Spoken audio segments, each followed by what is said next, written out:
So hello everyone and welcome to our webinar on the college's new Continuing Competence Program, or CCP. Presenting today will be myself, Sharia Ali. I am the SLP Practice Advisor, along with Cheryl Blair, who is the Audiology Practice Advisor.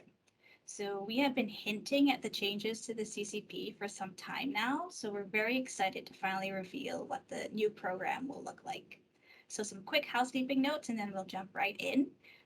This session will be recorded and it will be available on ACSLPA's YouTube channel and website in about a week.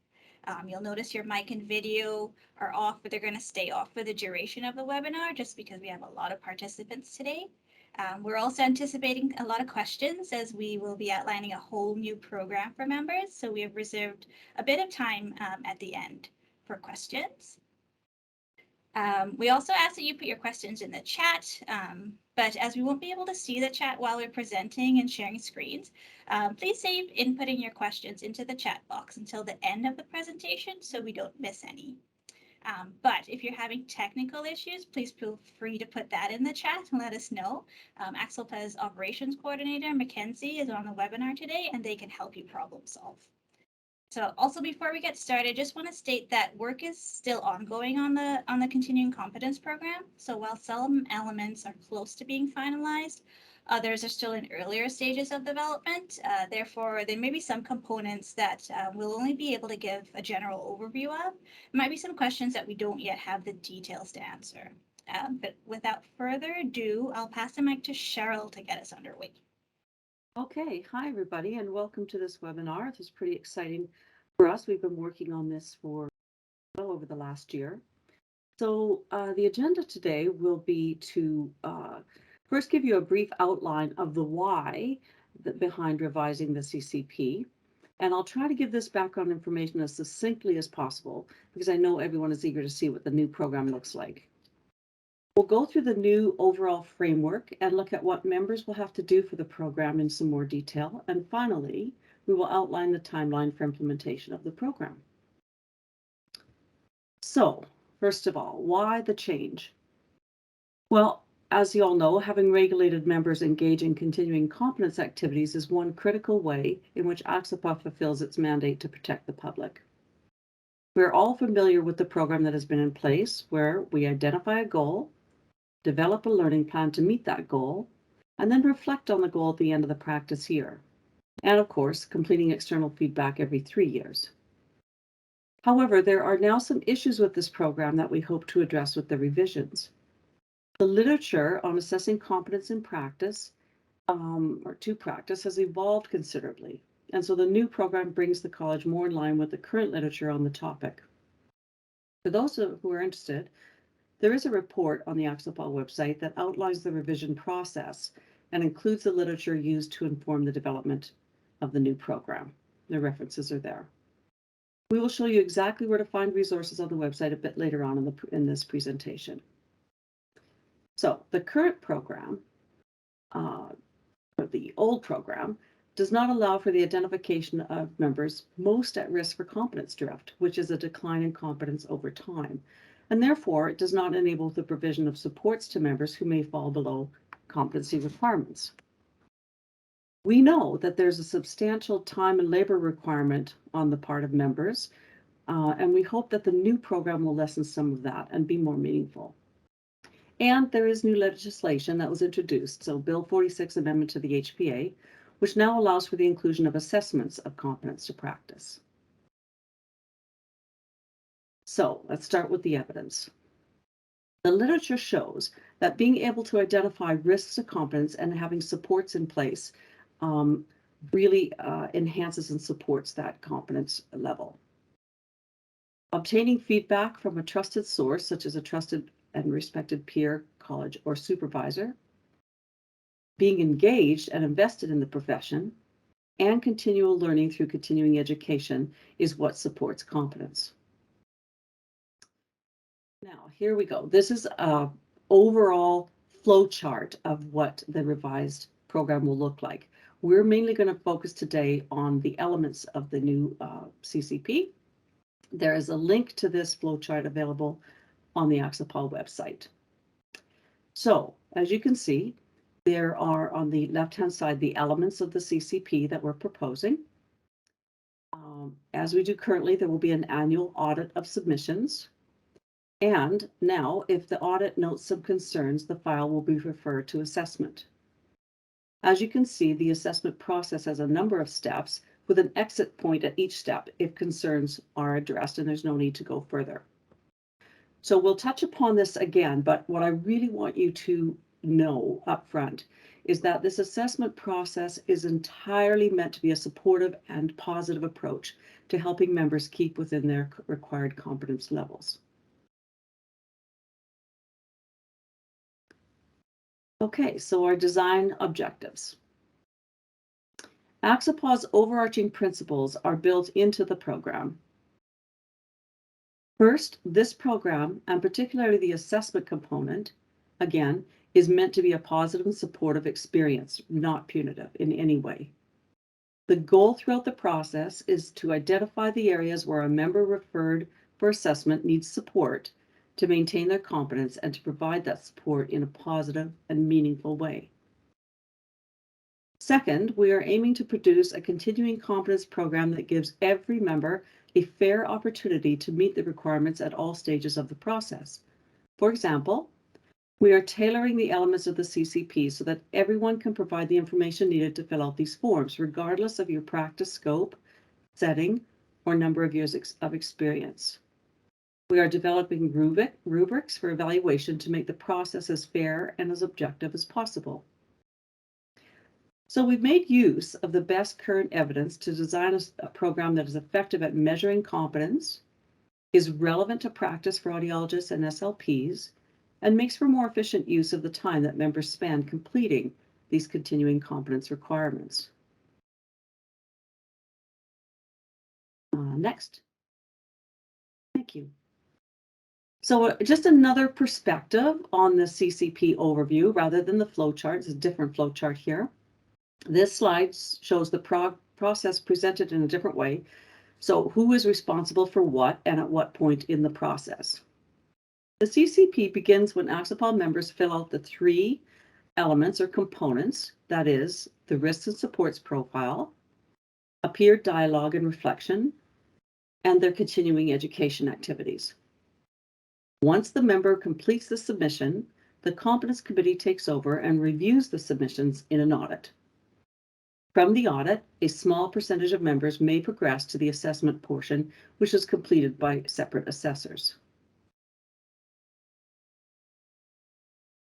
So let's look at the elements individually. First of all, starting with the risk and supports profile. So we've defined competence as the combination of training, skills, experience, and knowledge that a clinician has, and their ability to apply them to safely perform the responsibilities of the roles and of their positions. From the literature, we know that being aware of both the risks to competence and those factors that can promote or maintain professional competence allows members to be proactive in ensuring competence throughout one's career. So what do we mean by risks? These are factors that negatively impact or potentially negatively impact some aspect of competence, whereas supports are factors that enhance the competence and mitigate risk to competence. All professionals require supports to be in place to avoid competence drift, which again is a decline in competence over time. For the risks and supports profile, we will be asking members to identify the risks and supports to their practice, and this will be from lists that we will provide, and more on that in a minute. And you will be asked to reflect a bit more by discussing how the risks you identify impact your competence or could impact your competence, and then discuss how the supports you have in place to help mitigate these risks and maintain your competence work for you. We are looking for you to make a link between the risks and supports you identify to your actual practice and competence. So keep in mind that every single professional has risks to their competence, not individuals, not random people. Every one of us does. And being aware of these risks demonstrates that the professional is engaging in a reflective process and is able to potentially prevent errors or unsafe practice by putting plans or contingencies in place. There is no downside or negative consequence to identifying your risk or risks. The risks and supports profile is designed so that it can be completed by all regulated members, regardless of whether you're in a clinical, administrative, or academic role. So let's look at some examples. On the far left, this is the category, a risk category. In the middle, we're showing a definition of risk, and on the right are some examples to help you decide if this risk applies to you. So we are still working on the final list of risks and supports, but these are just some examples. All the risks that we are identifying have come from the continuing competence literature and are evidence-based. So currently working on this list, we have 12 risks for you to choose from, and the full list will be available in communications later in the year, around the summertime or just before. There may also be the option to put in your own risk if you can't find one on the list that applies to you. And so let's have a look at supports. This example, this slide is following the same format as the risks, with the category on the left, a definition in the middle, and some examples on the right. Currently, we have 11 supports pre-listed for you to select, and an other option where you can input a support that isn't listed. And again, this is still being finalized, and the final version will be available to you by this summer. Okay, so the next element of the continuing competence program is the peer dialogue reflection. So what we want from this, we know from the literature that a dialogue with a peer or mentor or supervisor has been shown to enhance and support professional competence. So it turns out that peer feedback from a trusted source is one of the most important aspects of maintaining competence. And most of us do consult with our peers on a regular basis. So you'll notice from the slide that your peer does not have to be an SLP or audiologist, and most important, that your peer does not have to fill anything out. It's just about you describing a peer dialogue and reflecting upon that. The third element of the continuing competence program is participating in ongoing education and professional development. We all know that this is an important component to maintaining and enhancing competence to practice. Now, the reason that we're asking for reflection with this new revised program, rather than just submitting CE hours, is that we want members to take a mindful and engaged perspective to continuing education and undertake activities that are relevant to their practice. It's really not about jumping hoops for education credits. Next. So here are some examples of acceptable continuing education activities. As you can see, there's quite a list there, and you don't have to memorize this or copy it down now. This will be available to you. But just to show you that there's varied ways to continuing your education. Okay, Sharia, over to you. Oops, can't hear you, Sharia. Didn't take myself off mute. So now that you all know what the new requirements are, let's have a look at what's actually changing from the previous CCP into the revised program. So at the top, we can see that the previous self-assessment tool is being replaced by the risks and supports profile, and that this self-assessment component will now have to be completed annually as opposed to every 3 years previously. This replacement is happening because, as mentioned earlier, the literature has shown that risks and supports can play a significant role in competence maintenance and enhancement. So we'd like members to reflect on those annually. And then, as you may be aware, learning goals, which previously had to be completed annually, will no longer be a part of the college's CCP. Listing your continuing education activities undertaken for each practice year will continue to be an annual requirement. But under the new revised CCP, all activities that you undertook to maintain or enhance your competence to practice will count, as compared to previously when you only had to indicate the activities that you undertook in support of your learning goal. And since the literature identified the importance of engagement with and gaining support from peers, this will continue to be a requirement in the CCP.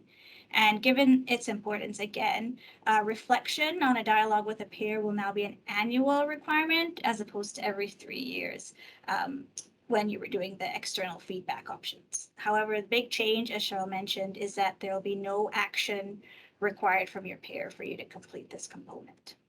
So this comparison table is also available on the ACSLPA website. Here's a link. At the end of the presentation, I will also just hop over to the website to show you all of the resources that are currently available for review.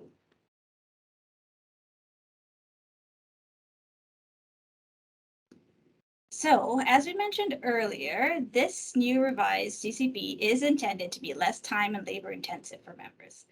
But you might be feeling skeptical after reviewing all of these new annual requirements, and especially after we just compared the previous and new programs. However, we want to say that it is absolutely being developed with the goal of being less work for you as compared to the previous program. So the 3 forms that you have to fill out, the risks and supports profile, the peer dialogue reflection, and the continuing education activities report will be very scaffolded. There will be checklists to help you fill them out and question prompts for the narrative reflection boxes. The content of these forms will also be relevant to your practice, whatever your scope or setting. So all you're going to need is some experiences to reflect on and some time to reflect. We're going to provide examples so that you can get an idea of what we're looking for, and importantly, the rubrics that will be used to decide if submissions meet or do not meet requirements will be available to you. We also know that the first few years of the new program will be a transition period, so ongoing support will be provided. The website is going to stay the best place for information, and we'll hop over there in a couple of minutes. But if you have questions at any time, you can contact your practice advisor. So let's get back into the program to the audit. So after you've filled out the forms, the 3 forms, and the CCP submission deadline is closed for the year, an audit of the submissions takes place. Now, the audit process is not new. This is what happened after CCP submissions were made under the previous program. What's happening, what's changing, and what we'll talk about in a bit is what happens after the audit, so this assessment piece. But what's going to happen during the audit? Every year, 10 to 20% of member submissions will be reviewed by the Competence Committee. In addition to that, 2 to 3% of submissions will be randomly audited for completion only. So this means that we'll be looking to make sure that there are actual sentences and words in the text boxes and that they haven't been just filled in with random characters. In addition, any member who has been flagged for an audit due to competence to practice concerns will have their CCP submissions audited. So the Competence Committee will review the forms that were filled out. They'll use those rubrics that we're developing to determine whether submissions meet the standard for completion of the program or not. Those that do meet requirements will exit the program and their CCP process is finished until the following year. Those that do not are referred for that assessment piece. So why do we need an audit? Firstly, it's because the college has a legislative mandate to protect the public by ensuring its members are competent to practice. And an audit of CCP submissions is one way to determine that. And 2, because we want to identify members in need of support so that we can provide that support. So support to maintain or enhance your competence comes in the form of the assessment component of the CCP. Now, before we go into some specifics about that, I want to note that college staff, so ACSLPA staff, will not be conducting the assessments. They will be carried out by paid and trained assessors who will be recruited from ACSLPA membership.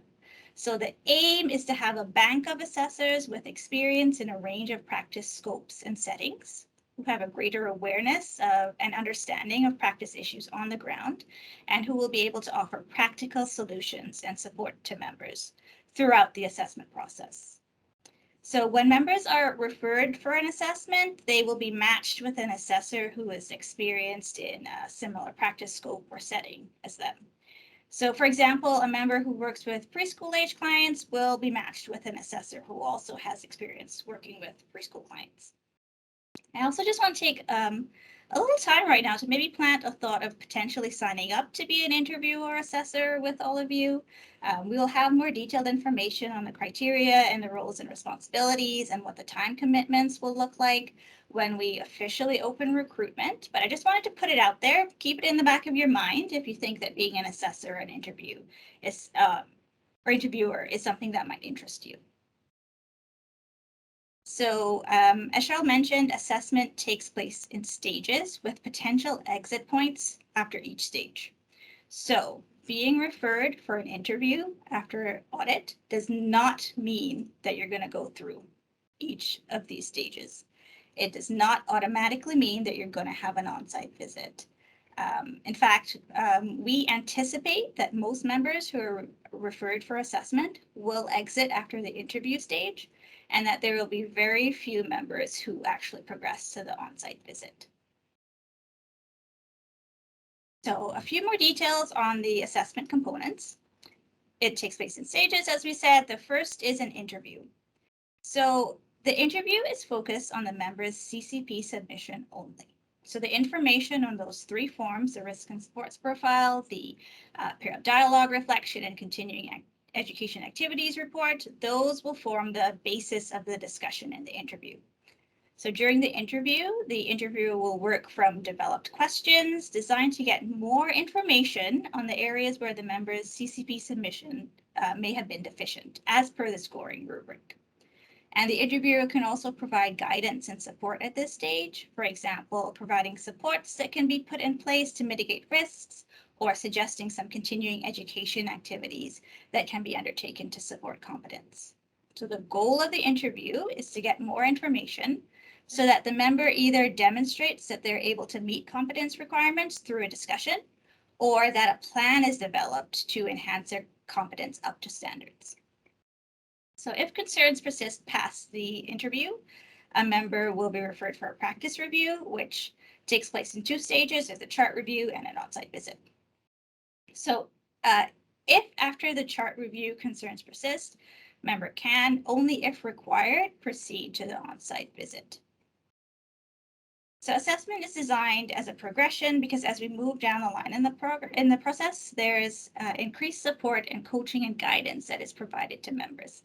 So having a progression means that the assessor will spend as much or as little time with the member as is required to positively provide support and guidance and impact their competence.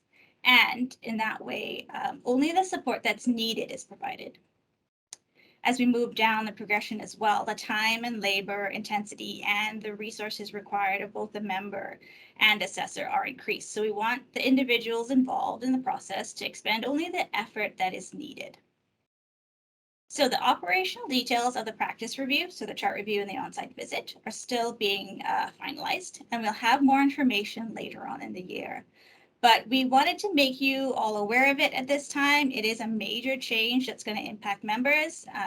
But as you can imagine, there's a lot to think about, like how to maintain confidentiality, both client and member, or how to work with employers if an on-site visit is needed. So we want to make sure we get all the details right and have all the bases covered before we release this information to members. So I'm going to take a little break from content right now, as hearing about potentially being assessed may be causing some anxiety for some. I want to reiterate that the whole CCP process, including the audit and assessment, is meant to be a positive experience. So the intention is not that members feel like the woman at the top, that you feel alone, really nervous, stressed, like you're waiting to go in for a really hard test. We want the process to look more like the picture below, two people at relative ease, having an open and comfortable discussion where the interviewee or the person being assessed feels supported. So we know that this is going to come down to the training that we give to our interviewers and assessors, and this aspect is something that we are paying very close attention to. Our aim is also to provide members with all of the information that they need to successfully complete the CCP on the first try. So if anything is unclear, or if there's information that you need to help you complete the CCP that we have not provided, please get in touch with myself or Cheryl. Identifying any gaps in our information communication is helpful for us in improving how we implement the program and how we direct members to complete the program. So in terms of a timeline, the new CCP elements, so the risks and supports profile, the peer dialogue reflection, and the continuing education activities will be introduced when renewal opens this year, so 2022. So you'll be able to access them in your member portal, member profile from October 1st of this year. And you'll have until renewal closes on December 1st to complete all three forms. The college will be using the same online system for CCP submissions. So you'll log in as usual to your member profile using the same login information to access the CCP later on this year. And ACSLPA will perform a pilot of the audit and assessment in some form in 2023. So this will happen after registration renewal for 2023 practice permits closes. Again, this is still being developed, so we're not sure exactly what's going to look like just yet, but we will be using this pilot to identify and resolve any issues before the full program comes into place for 2024. So this slide just shows how and when you will get more information on the new CCP. So it's a year at a glance, and it shows a checklist of activities for each month. So if we look at February, we see that you're asked to view this webinar, to start tracking your continuing education activities, and to review the web sources, the resources on the website, which I'll show you in the next slide. So the months where there will be new information dropping are circled in red. So let's look at May. We'll see that we're going to add more information on the CCP forms you'll be completing on the website. So at that time, you'll be able to see the actual blank forms, some examples, and the scoring rubrics. In September, right before registration opens, we'll have another webinar, which will walk you through the operational details of completing the forms online. And then in November, we'll host a Q&A forum to answer any questions you have about completing the CCP. So the green circles show when the program opens, which is October 1st, when it closes December 1st. And there's also a link to this checklist on the website. So let's go over to the website. I'll show you what's available.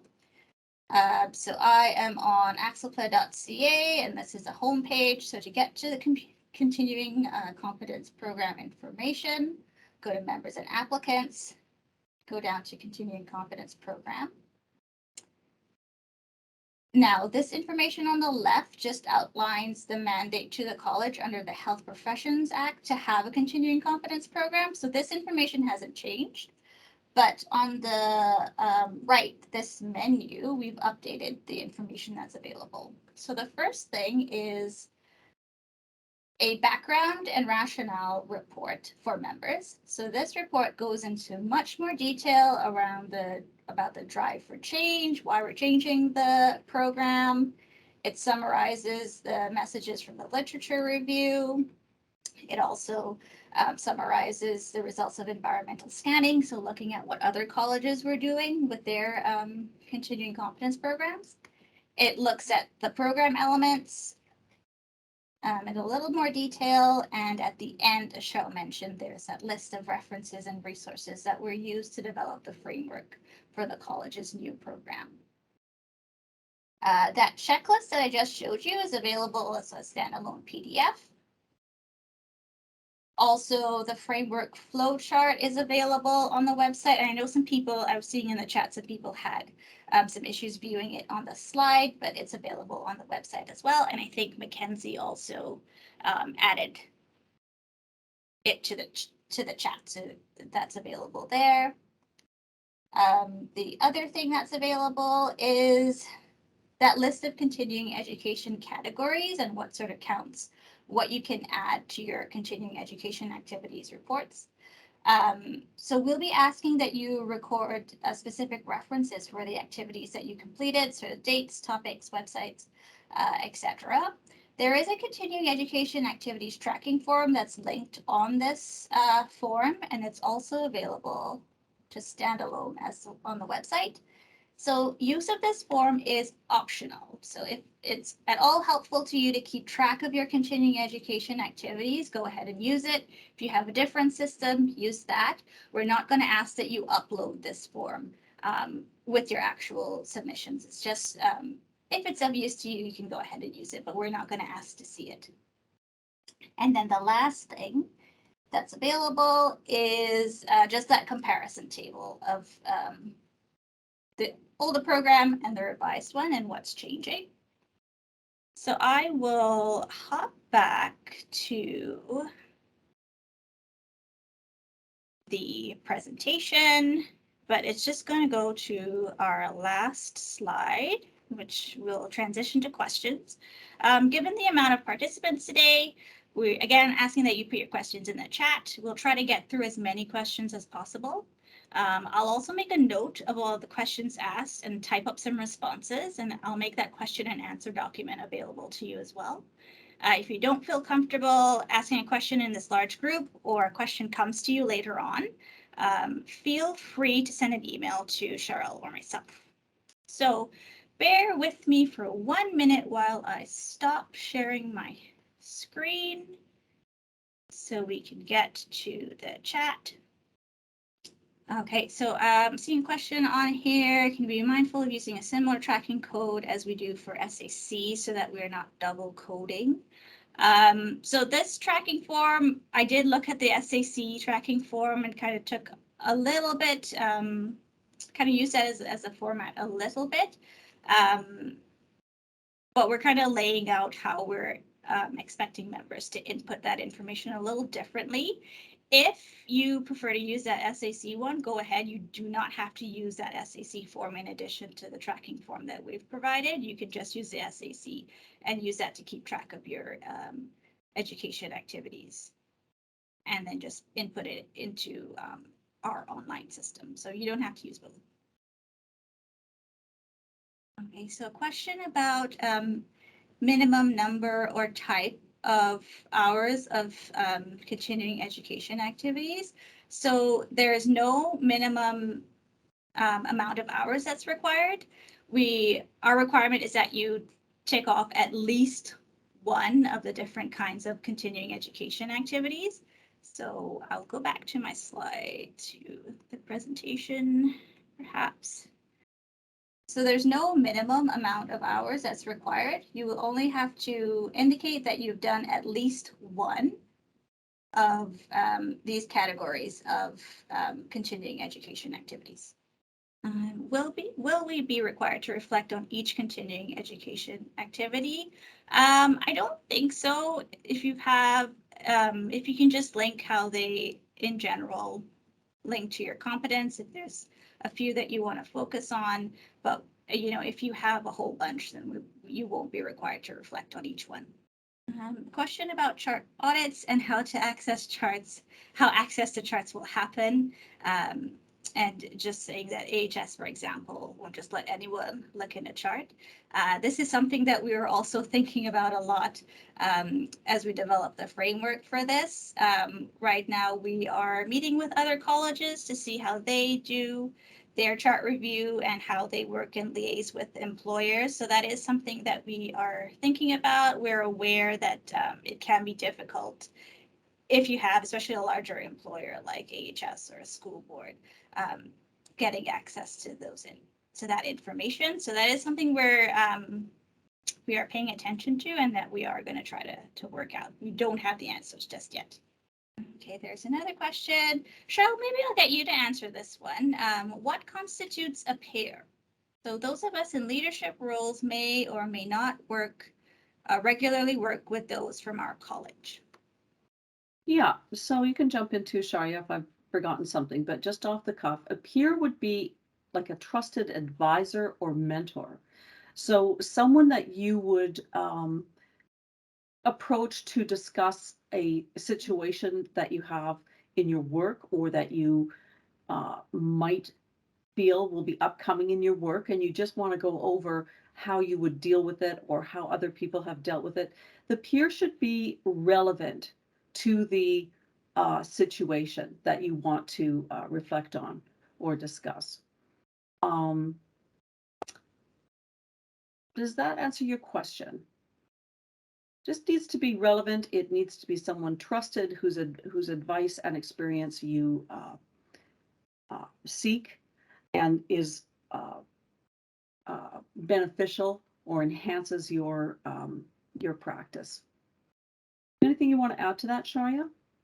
No, I was just saying that perhaps their role kind of fits in with your roles and responsibilities. So they're in a position to actually give advice and support on something that you would be on a responsibility of your practice. And I also am seeing a couple of questions about jurisprudence.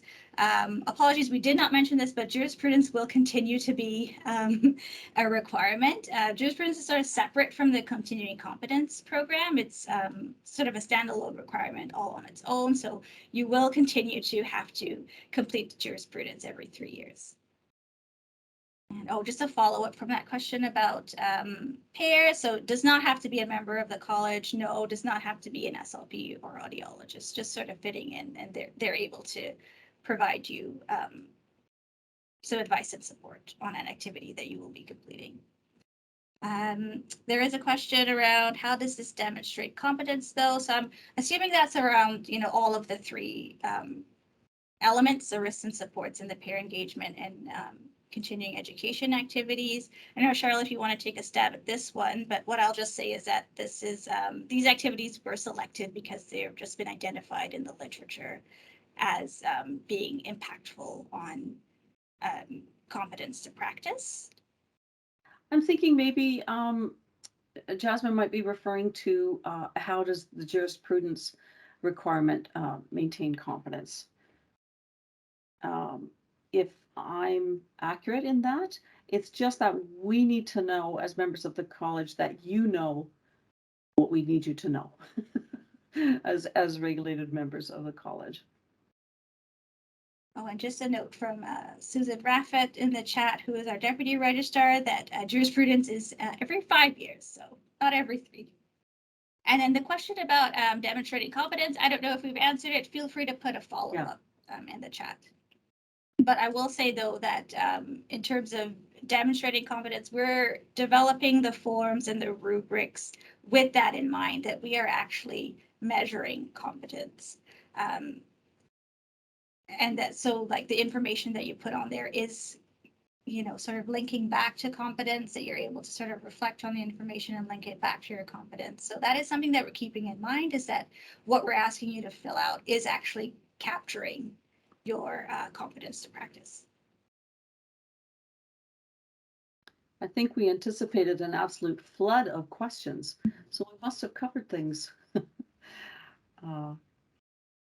well. But please don't hesitate. No question is too small. If you'd like us to go back to a slide as well, you can put that in the chat and we can go over it again as well. Someone says, I think we're all in deep thought. Yes, it is a lot to process, and you'd probably have to go back and review that flow chart a little bit just to get your head around it. I know when I was first introduced to it, I had to read through it a couple of times. So there is, why does everyone who fails the initial audit automatically do the interview? This is because the CCP submissions, they're a written task, and there might be some information on there that you had to write down that wasn't captured in your actual performance. So the interview is really to have that discussion. If there was any information that is better captured through a targeted discussion, that we do see that information so that you are meeting requirements. Or if it turns out through that discussion that there needs to be a plan in place, that's also the function of the interview, is to help you get a plan in place. So I think, going to an interview is really providing an opportunity to discuss your submission more, and for us to get information that you either provide that information, oh yes, you are meeting requirements, or help to develop a plan. Someone's asking, can we go back to the peer review slide? Just bear with me 1 second while I pull that up. Okay, so let me also just pull up the question. So peer review, it is, you're just having to describe a situation, any situation that you discussed with a peer or a supervisor or a mentor. You'll also just have to describe why you chose this peer. So again, how are they relevant to that, that role or that responsibility of your practice? And just a discussion similar to the external feedback option of just how that discussion impacted your practice or how it links to your competence. So what you learned, maybe what you changed, what changed for your client. And as we said, peer does not have to be an SLP or audiologist, and there's no requirement on the peer to fill anything out.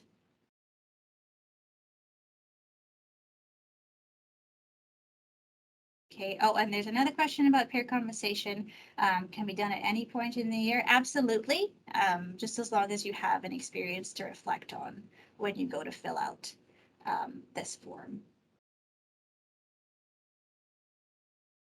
So just to make sure that everyone is aware of how to see these chats, sorry to interrupt, Sharia. At the top of your menu, you'll see a little bubble um, with some lines depicting text. If you click on that, you'll be able to see the chat box and write your message in there, as well as to see the messages that are coming in. Just to make sure everyone knows how to do that. Yes, thanks, Cheryl. Okay, go ahead, Sharia. We should have said that at the start of the presentation. So peer conversation, it can be done at any point in the year. It's also a question about jurisprudence. Can we use the jurisprudence as our new CCP as we've done in the past? So I'm not sure the jurisprudence requirements. I wonder if I can switch to this one. No, it's not letting me move. Oh, here we go. So jurisprudence does count as a continuing education activity. So if it's a college directed activity, you can put that in your continuing education tracking. So I'm not sure if that answers the question. Feel free to put a follow-up in the chat. So there's another question. How will the college be going about choosing the 10 to 20% of people to be audited? Cheryl, I don't know if you probably have more information on that. Yeah, so our goal is to ensure that everyone is audited once in 5 years. So rather than it just be random, where you may never get audited or you may be audited twice, we're going to set that up with, as I said, the intention that everybody is audited once within 5 years. That's our goal. Thanks, Cheryl. So there's another question for those of us working out of province. How will this work for chart review? Again, that's good information for us to have that these situations will come up. This is still something that we're working on, and I guess now we'll add to the list for out of province practitioners as well. But it is something that we are keeping in mind. We know it's going to be sort of a hurdle to get across, so we will try our best to liaise with employers to find out how best we can go about that. And just know we're not breaking the mold here. There are numbers of colleges that do this on a regular basis, and we are in collaboration with them. And another question, how do we choose do we choose, any situation specific part of our practice for the peer dialogue reflection, or is it more a general dialogue about our practice? I would say a specific situation or part of your practice. So if there's a particular area of clinical practice where you need some support that you can discuss with a peer, that's probably more recommended because then you can reflect on how that discussion impacted that specific area of your practice. For example, I use the example with preschoolers a lot because that's the setting that I came from. But, for me, I would have a peer discussion on AAC, like a specific app or strategies for classroom team. And so that would be a discussion that I might have with a peer, and then I would reflect on specific things that I learned and what changed for my client. Cheryl, I don't know if you have anything to add on that one. Yeah, that's what the intention is, to support you. So if there's a tricky situation and you just want somebody else's take on it, which you probably would do just naturally anyway, reporting on that and how it benefited you, it enhanced your practice. So I'm just basically repeating what you said, Sharia. But yeah, I think specific is more beneficial. You have to think about it in terms of what supports me the best in my practice. And I think if you provide Yeah. if you provide specific information as well, it's easier in that reflection to give specific answers, and therefore it's easier for us to use that rubric to see, oh, there's a direct link to a very specific area of competence as well. Yeah. So really we're trying to make it so that it's less about just doing what ACSLPA wants you to do, and to doing what you can to support yourself and your competence.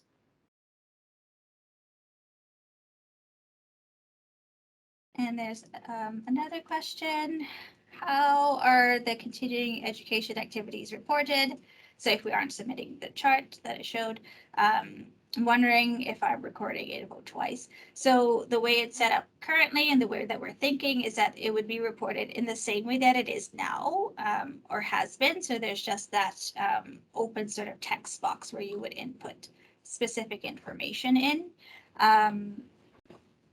So you may be recording twice. If you have your own system of keeping track of those activities, you will then have to take whatever system you used and input that information into that text box on the website.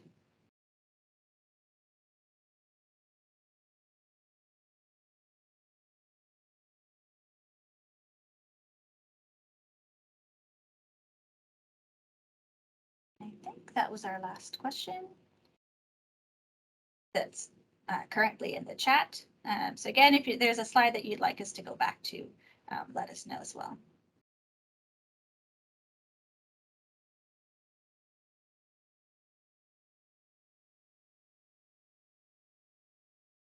So there's another question that came in, not in the chat. So about the type of CE activities that's recorded. If there's only going to be like one example of each type, I'm thinking that you can provide whatever you've done. So you don't have to, let me share my screen again. You will not have to give an example for each one of these. You just provide examples of what you've done. And if you did 2 self-study things and put those 2 in there, so you don't have to do at least one of each category. And if you've done multiple activities in a category, feel free to put those in as well.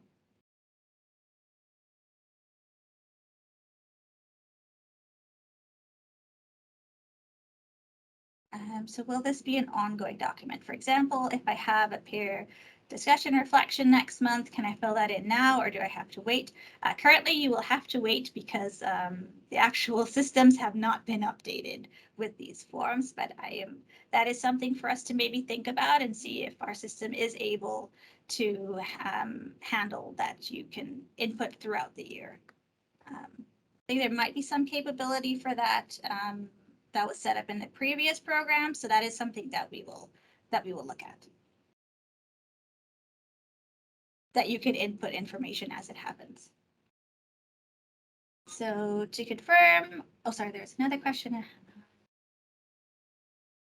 Someone's just saying they hope not to be interviewed in year 1. To confirm, do we need to do one activity in each category and tracking form? Nope. So you just, it's not that you need to do at least one in each activity for each category. You do what you do. And so if you don't have an example of a presentation or in-service that you did, that's completely fine. We would just want to see at least one other kind of activity and that you've reflected on it as well.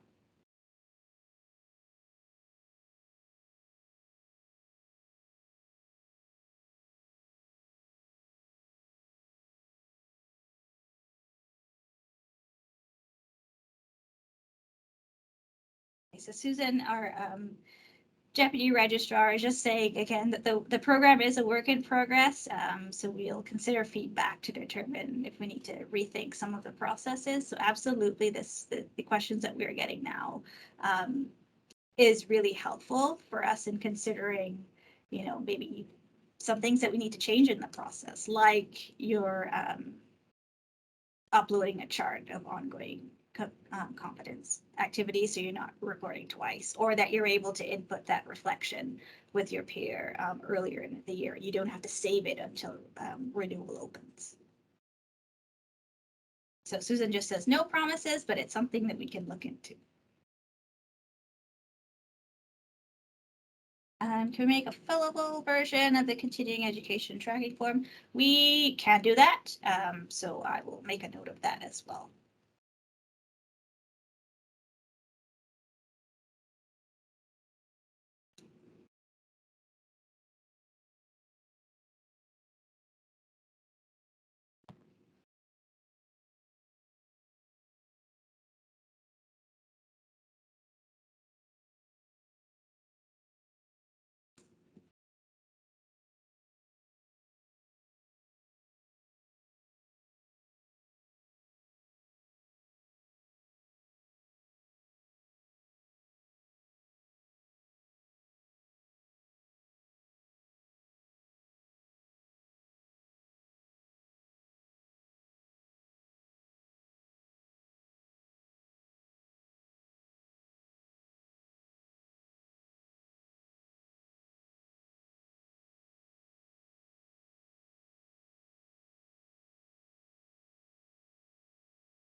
Another question, would a peer working group discussion be appropriate? Cheryl, I will throw that one out to you.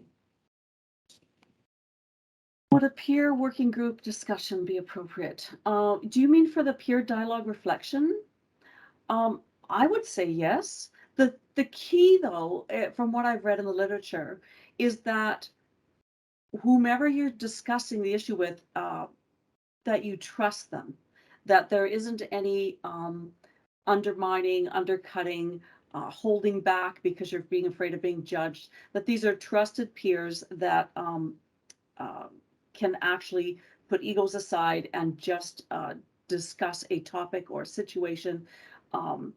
Maybe there's been a mistake made. You're able to be okay with that and gather the advice that comes your way freely and without any kind of ill will. Am I making sense, Sharia? Am I getting my point across? The key factor is trust and non-judgment and support for me.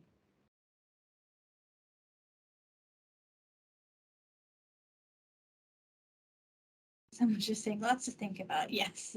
And that background and rationale report might be a really good place to start if you're having some questions or just need to think about it more. It has a lot more detail.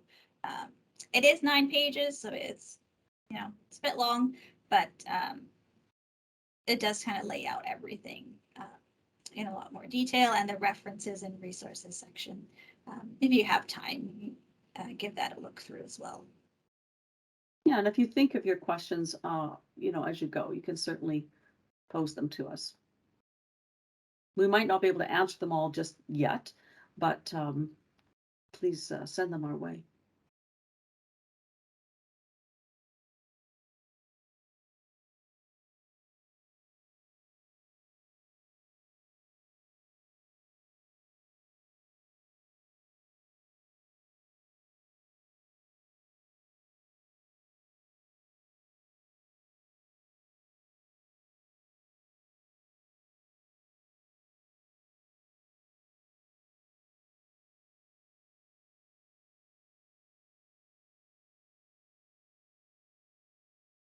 So looks like our questions have sort of slowed down. Maybe we'll just put out a last call for questions and wait another few minutes.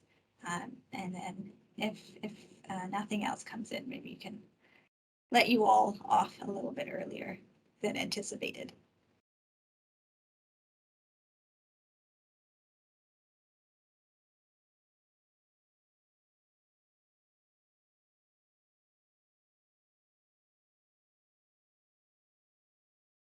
Okay, someone else is saying the fillable version of the continuing education tracking form. So that's definitely doable, and we'll look to have that up soon on the website.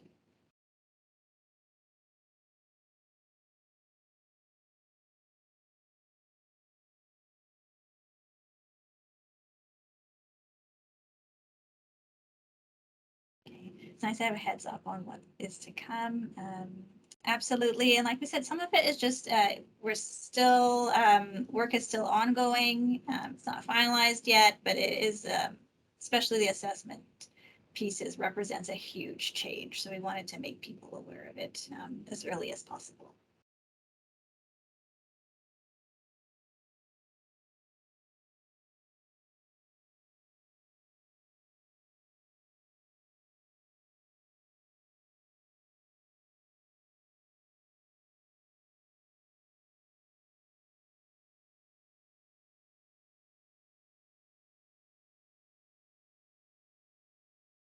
Okay, maybe we'll give it one more minute and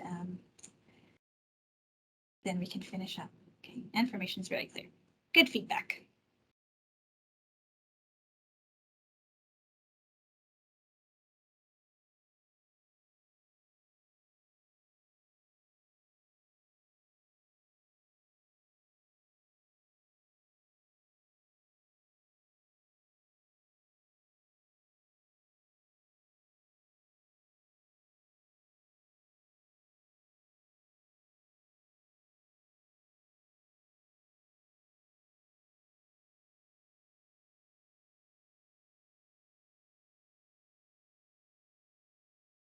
Okay, I'm not seeing anyone typing or anything else coming in, so I guess we'll call it a day there. If questions do come to you later on, feel free to send an email to Cheryl or myself. But with that, we'll say bye to everyone. Thank you so much for attending. Thank you so much for your questions. It's really great for us to get feedback, even at this initial stage on changes on how we implement. Thanks, everyone. Thank you.